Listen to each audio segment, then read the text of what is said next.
Elden Ring made the choice to put some really busted weapons right in the first area. Everyone's tilt swapped to the Great Bloodhound's Fang before, or spammed Unsheath like their life depended on it. And while great, I think the king of Limgrave weapons goes to the Reduvia. And so I set out to break Elden Ring with no other weapon except this red knife. Subscribe if you're new here, and be sure to like the video since it helps a lot. And let's see how overpowered this one dagger can get. First, I had to get the weapon, and despite being an NPC, this is an easy fight, since you don't really have to fight. Euro will stop by and take Nereus on for you.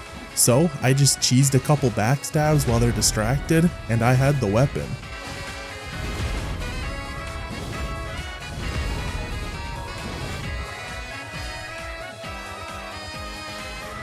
Next was the long journey for upgrades and buffs. I grabbed the Golden Vow Ashivore from John Guy on Horse, then went and killed Alexander for the Warrior Jar Shard.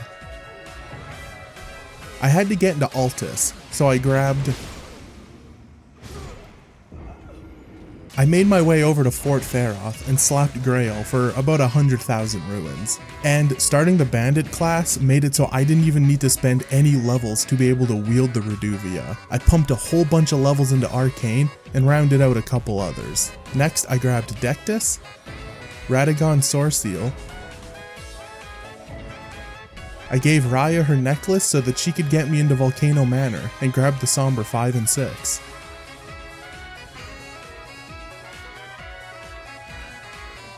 With only one talisman slot, damage was inevitably going to be limited for the beginning, but Golden Vow and Flame Grant Me Strength, paired with the Warrior Jar Shard on a +6 weapon, was more than enough to win a scripted fight in the Godskin Noble. I grabbed the Two Fingers Talisman so that I could max out on arcane levels, and just keep my faith at 10 for now, just hot swapping the talisman out during the buffing process, and I was able to destroy the Noble. Even with such little buffs, Reduvia is just too good.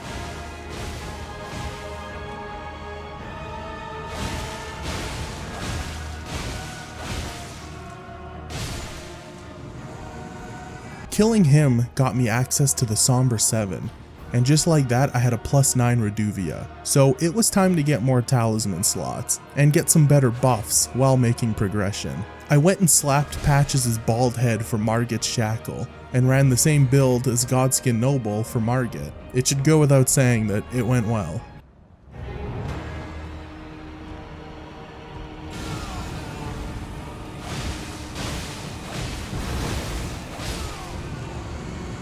After killing Margit, I went and grabbed the Ritual Sword Talisman, since it's just one of my favorite talismans in the game. But for Godric, I decided to kill the Deathbird for the Red Feather Branch Sword. RTSR is just always the best option if you're comfortable with it, and Godric is a pushover, and that pushover got me some decent change, and more importantly, Godric's Great Ruin, which is probably one of the best buffs you can get in this game. I don't know who let this slide.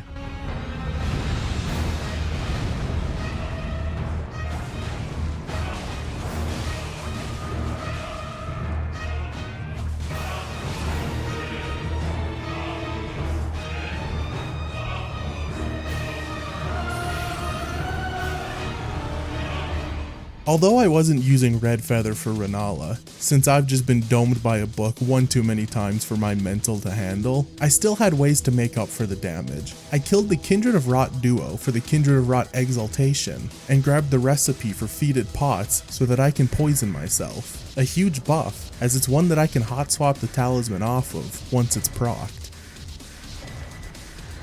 The buffing process was still pretty simple for Raya Lucaria, and a huge shout out to this jumpy dumb dog for making me lose my exaltation before I could even hit it, as well as the Ritual Sword because of him spamming his stupid glint swords like it's his day job. But he still died in like 3 hits, thanks to him being a glass cannon.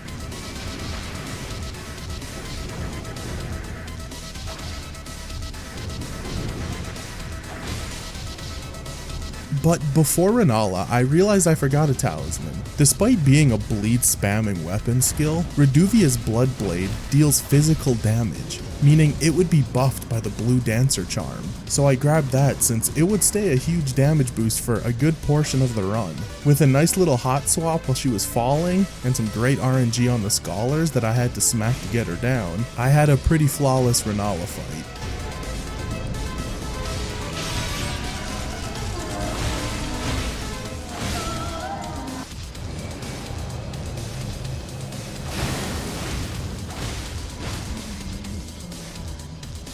My third talisman slot went to RTSR for Draconic Tree Sentinel, and yeah, he got destroyed, thanks to hitting him with the old sneaksies from behind.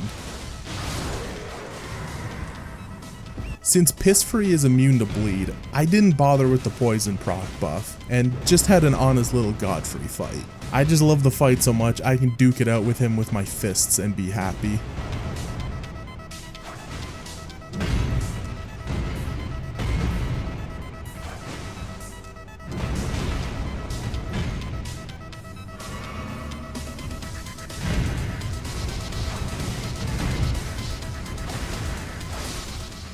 But before any more loot gathering to make the build somehow even stronger, I hit Morgott with the Shackle of Doom and took him out without a hiccup. Gamer was dead before he finished letting out his phase 2 Giga Grunt.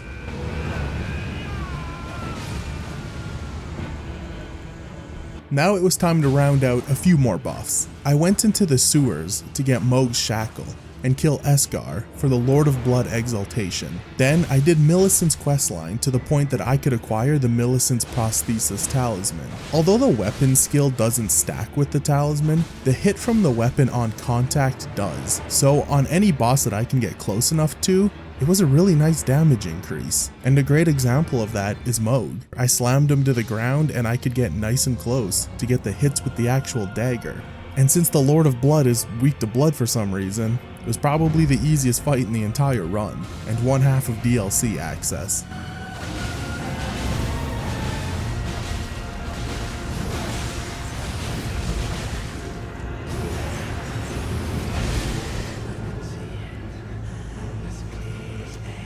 Which just left the other half, and at this point it should not be surprising that any boss that lets you fully set up gets crumpled, and even some gravity controlling demigod is included.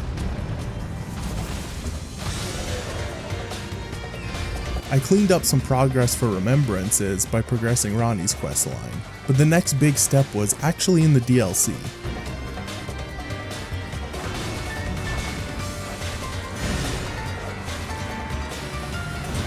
Once in the Land of Shadows, I progressed Letta's quest to the point that I got to invade the other NPCs. Then I helped her take out Old Man Ansbach, and on death I yoinked his clothes. The Ansbach set deals nearly 15% extra damage when using the Reduvia's weapon skill, so it's hands down the best armor buff I could ask for with this build.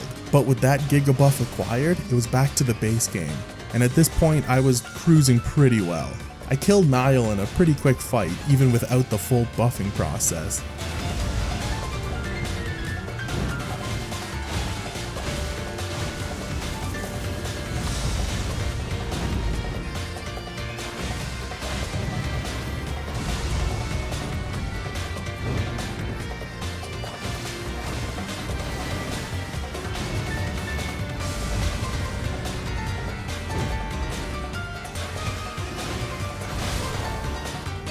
Then went into the snowfields so that I could kill the Putrid Avatar for the Thorny Crack tier, a buff that works the same as Millicent's Prosthesis, and was the best slot in my flask for certain bosses. Now it was time for Fire Giant, and I think a good litmus test for him is if you even need to attack his hands during phase 2, and this was one of the best builds for making it, so I didn't even have to.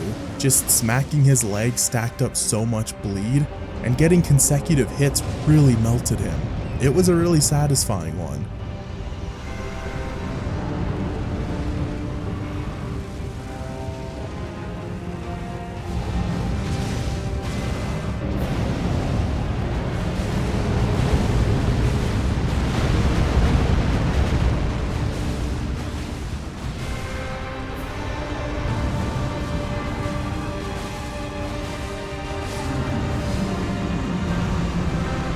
I realized I had access to the Mushroom Crown, so I grabbed that and made my way to Mesmer.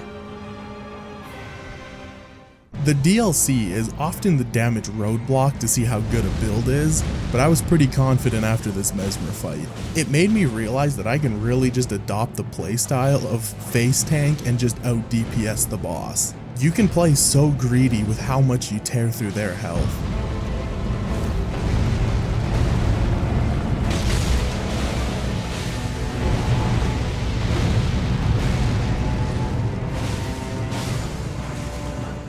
I killed Gaius for the Skidoo buff, and while I had to be more respectful than against Mesmer, I still got to play pretty lazily while killing him quickly.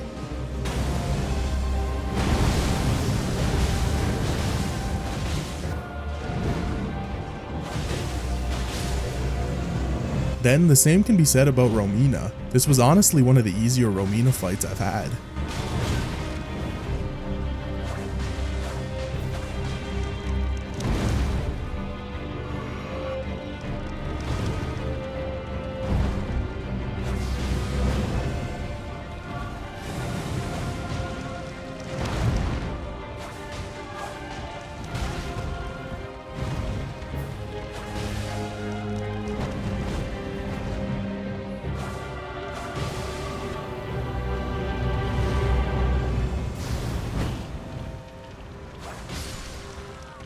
I butchered the hippos for the maximum amount of fragments so that I could return to clean up the Land of Shadows at any time I wanted.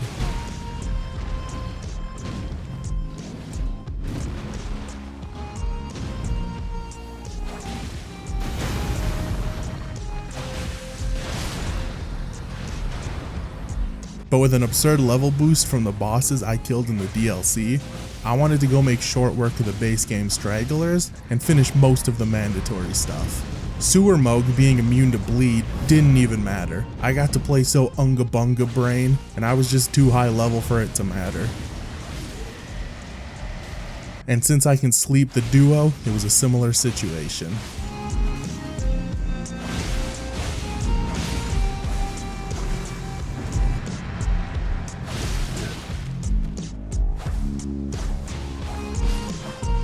Malekith being such a glass cannon made it a pretty short fight, even though no matter the health pool, I still had to respect his moves, since he hits like a train.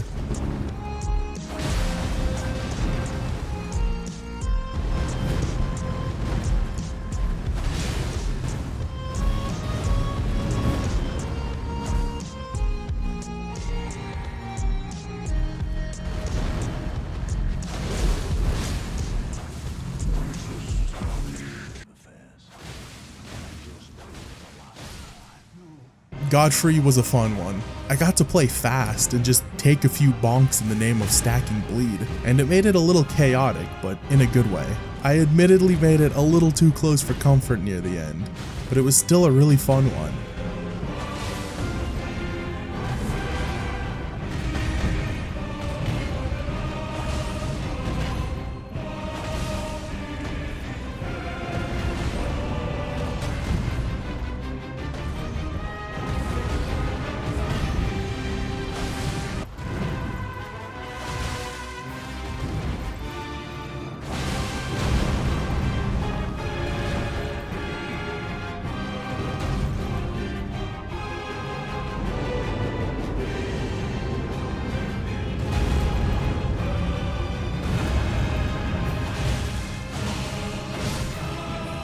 And that just left cleanup. A particularly uneventful Fortisax fight of just smacking his leg and still doing stupid damage.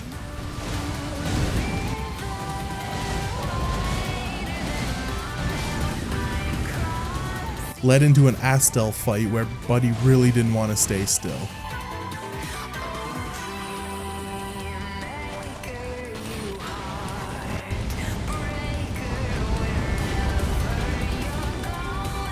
Also, I don't understand this dude's hitboxes. I don't know how either of these pincer attacks didn't hit me. I think mogging him just gave me iframes or something. Getting to smack Loretta from a distance with any weapon makes her even easier, and the fact that she gets knocked out of attacks when bleed procs made it the most stand there and win Loretta fight ever.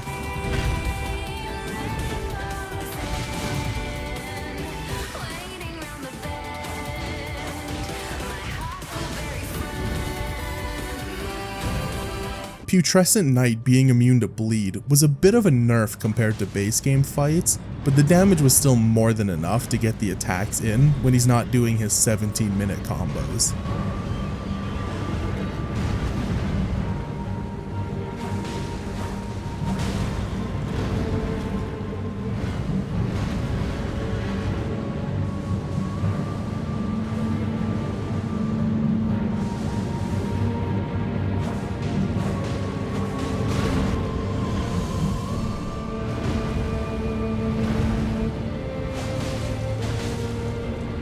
Midra got butchered.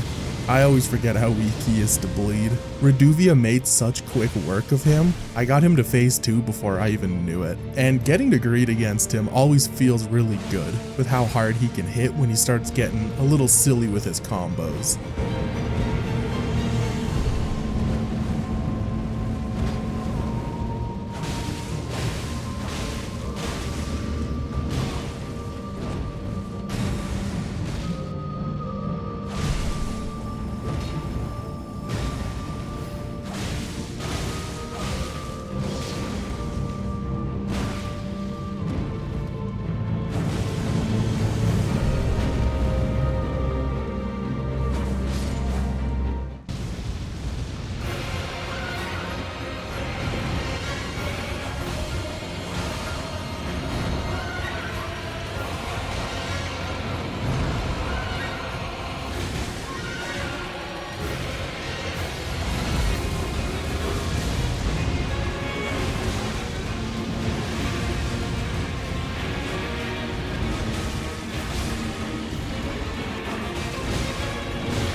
Sunflower was a slight pain with the multi-phase fight making buffs wear off. Damage was a little weak for the later phases and he didn't bleed, so it took a bit longer than most of the other DLC remembrances.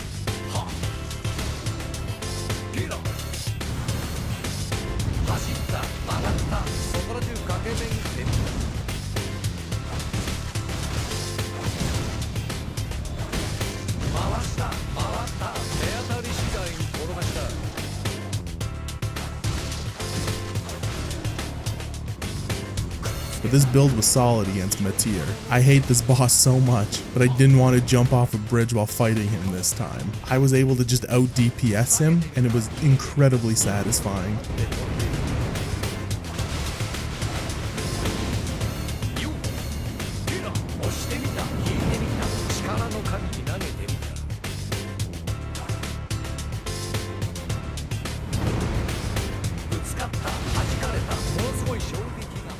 This weapon is pretty amazing against Melania. The only minor annoyance with it is that she can dodge the skill, but even then, from the right distance, you still hit her when you use it.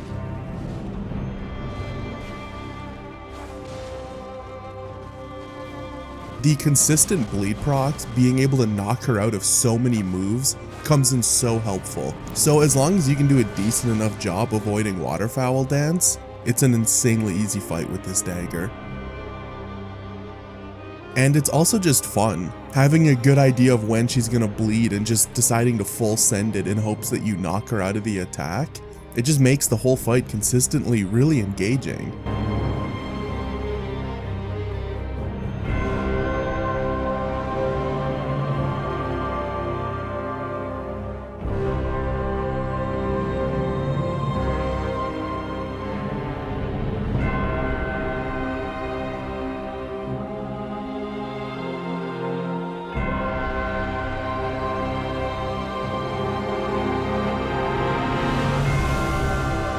and actually getting to punish her cocoon flower weird move feels great.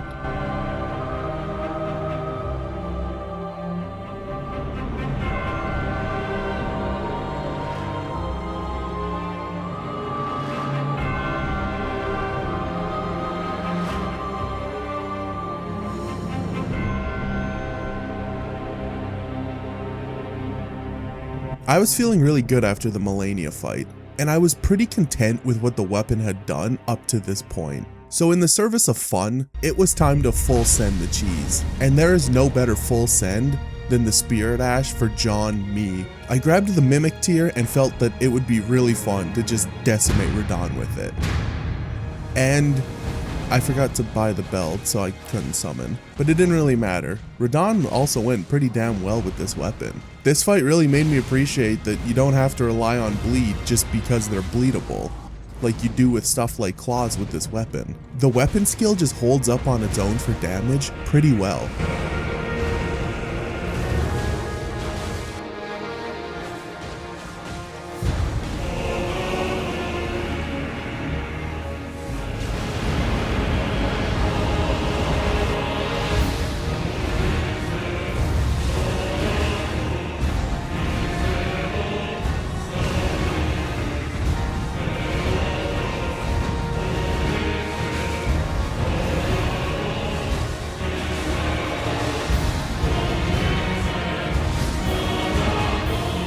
But with him dead, I grabbed the bell, and oh my god, I didn't think summons ruined Bale this much. Outside of my first playthrough with Egon at my side, I've never seen how the fight goes with summons, and it is insane how much of a difference it is. Buddy had it out for my Mimic. All of his sky attacks were directly on him. They had beef from even before I entered the arena that I don't know about, so I just got to wail on him.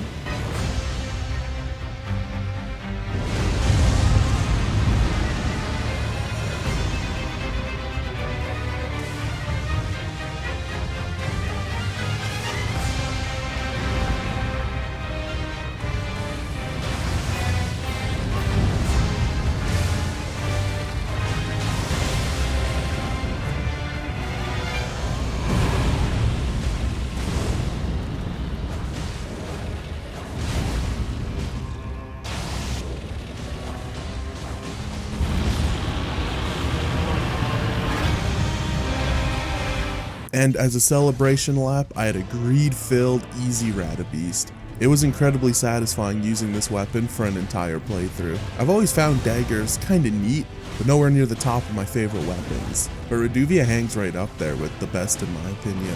Subscribe if you're new here, and like the video if you made it this far. And I'll see you in the next one.